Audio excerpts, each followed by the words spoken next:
Les réacteurs de génération 3 aujourd'hui, on peut dire que c'est une réalité, hein. Ils sont en construction, ils ont été développés depuis la fin des années 80, hein, en prenant en compte le retour d'expérience des principaux accidents de Three Mile Island et de Tchernobyl en particulier. Donc ils sont caractérisés par une réduction de la probabilité de fusion du cœur et puis une maîtrise de l'accident grave prise en compte dès la conception pour le confinement et la maîtrise des rejets à l'extérieur. Aujourd'hui, sur les centrales en construction actuellement, en 2013, dans le monde, on a encore une proportion importante de génération 2, tout simplement du fait qu'il y a une majorité de réacteurs en construction en Chine de type CPR1000, hein, donc des réacteurs dérivés des Gen 2 français actuels. Mais on peut dire qu'à partir de 2015, la plupart des nouvelles constructions dans le monde seront de technologie Gen 3. Donc les modèles, il y en a un certain nombre qui ont été développés par les Américains, Westinghouse, par les Coréens, les Japonais, les Français. Ils se développent dans le monde. Alors, quel débouché pour ces réacteurs demain?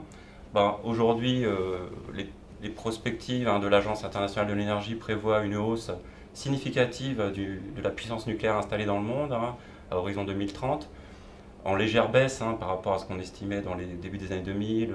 On parlait de renaissance du nucléaire à l'époque. Aujourd'hui, on est quand même sur une tendance de hausse significative, avec évidemment des disparités selon les zones géographiques. Alors, les locomotives, je dirais, du nouveau nucléaire aujourd'hui, ce sont la Chine, avant tout, qui concentre pratiquement la moitié des projets de nouveau nucléaire dans le monde. Puis derrière viennent la Russie, avec beaucoup de projets dans leur pays et à l'export, puis la Corée du Sud, l'Inde, et puis tous ceux qu'on appelle les newcomers dans le jargon, ou les nouveaux entrants. Donc citons la Turquie, l'Arabie Saoudite, le Vietnam, et plein d'autres, pour n'en citer que quelques-uns, qui font que la puissance prévisible à horizon 2030 de nucléaire installé dans le monde sera en forte hausse. Donc je parlais de disparité sur le plan géographique. Effectivement, il faut bien distinguer ce qui se passe dans les différentes zones du monde, des choses très différentes en termes de marché. Les marchés sont d'un niveau d'ouverture très, très différent selon les pays.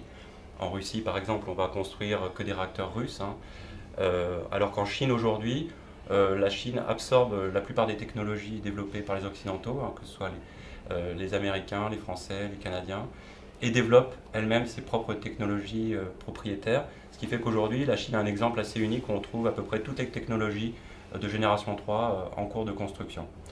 Aux États-Unis, aujourd'hui, l'avenir du nucléaire reste important, mais moins de nouvelles constructions à prévoir dans les années à venir par rapport à ce qui était prévu il y a encore une dizaine d'années, du fait de la perte de compétitivité du nucléaire par rapport aux autres modes de production, en particulier les gaz de schiste.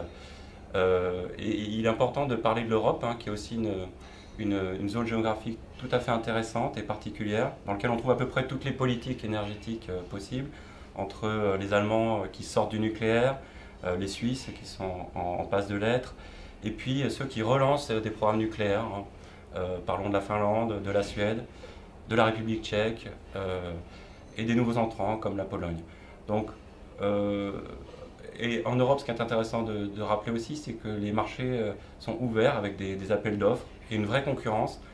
Et on retrouve dans les appels d'offres actuellement en cours dans ces pays-là, l'AP1000 l'américain, à côté de l'EPR, et puis de l'APR 1400 des Coréens, pour n'en citer que quelques-uns.